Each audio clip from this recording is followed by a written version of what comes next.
Hi everyone, my name is Lisa Jensen and I have been the PTA historian for the last 3 years.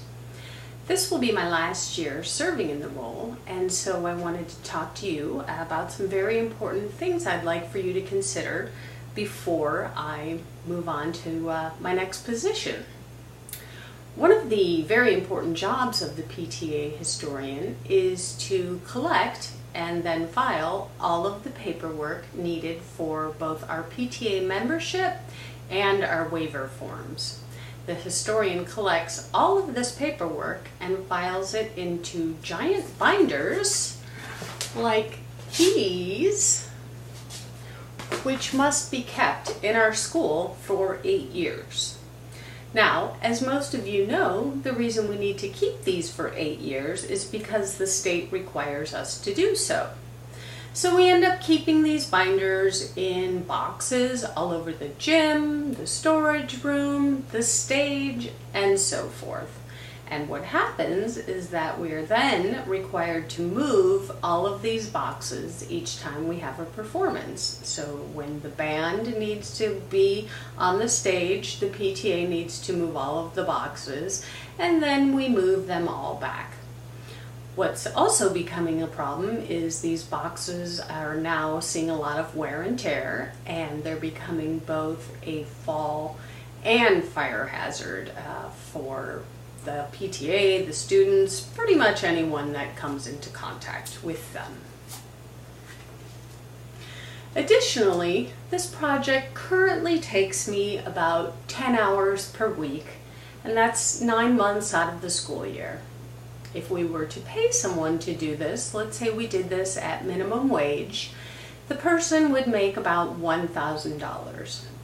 Now that may not seem like a lot, but when you consider the time that could be spent in the classroom, I say it's a much more valuable resource to have the parent in with the teachers and students and not chasing down paperwork throughout the campus.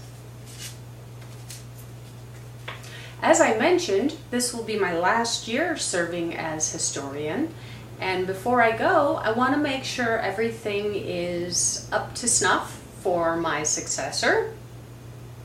Like I said, chasing down this paperwork, following up with students and parents, we just often hear about, oh, it's lost in the backpack, I never got it. It's very frustrating for everyone. Additionally, with the kindergartners moving to a full day schedule, we're going to need that volunteer time even more.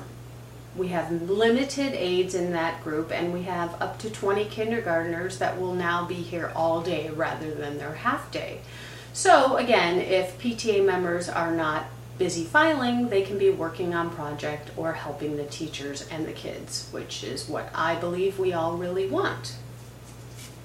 So I recommend that we take our paper and all of the files and we move them into an electronic system.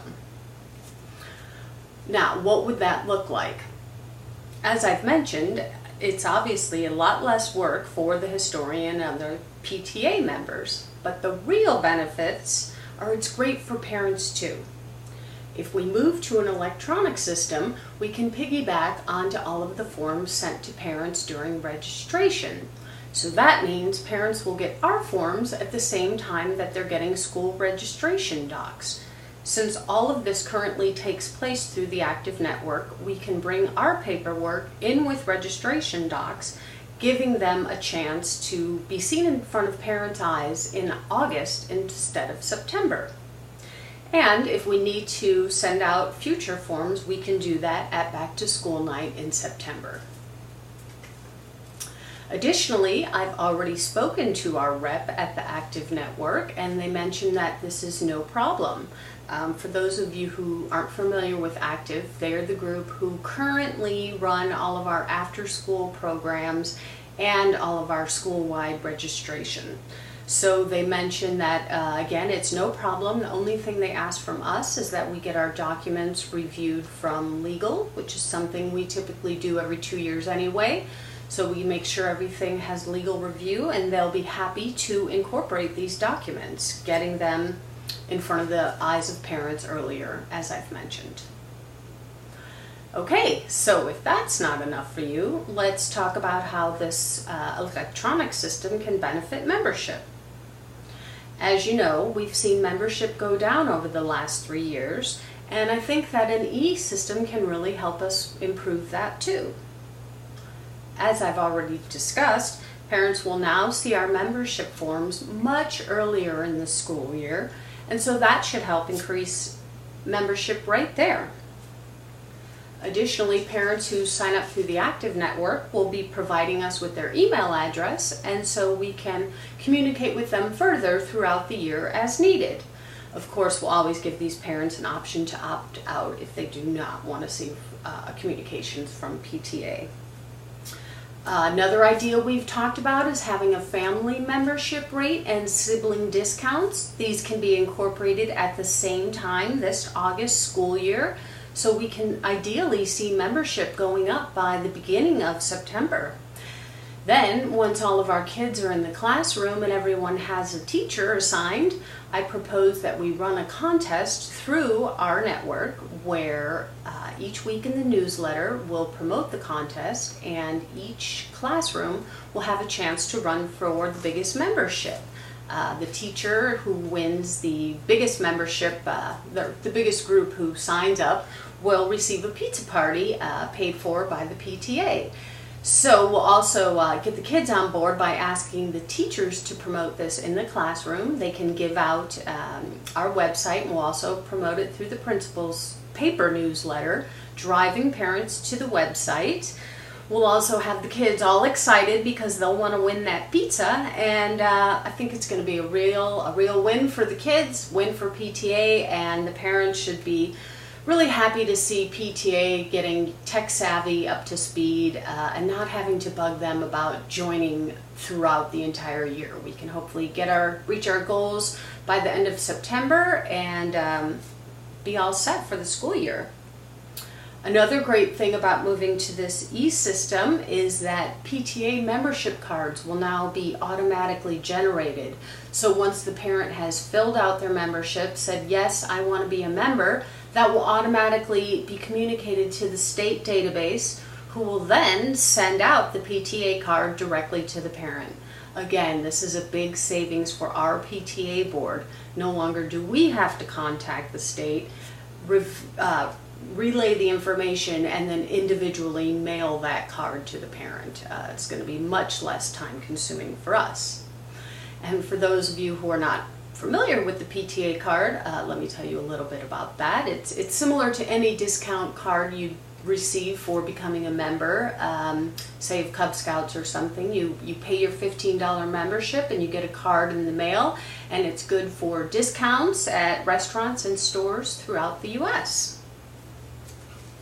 So, if everyone is on board with this, the way I see this moving from here is that we would schedule a meeting with our PTA council. We can go in and let them know of our plans. Perhaps they even would like us to pilot a program that we can test out for the district.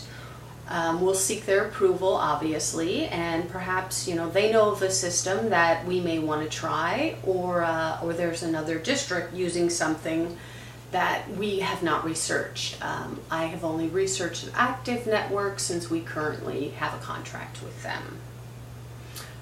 Also, in case council asks about budget, we do indeed have the budget for this program. However, we can also mention that the costs will be offset by that critical parent volunteer time in the classroom and on other projects while not spent filing paper in binders.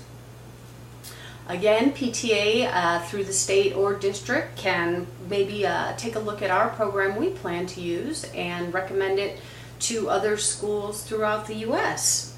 So in closing, what's best for the planet is what's best for PTA. I would like to see us be a paper-free PTA by the end of 2019. So I hope that you support this goal, and I'd like to open the floor up for any questions now. Thank you.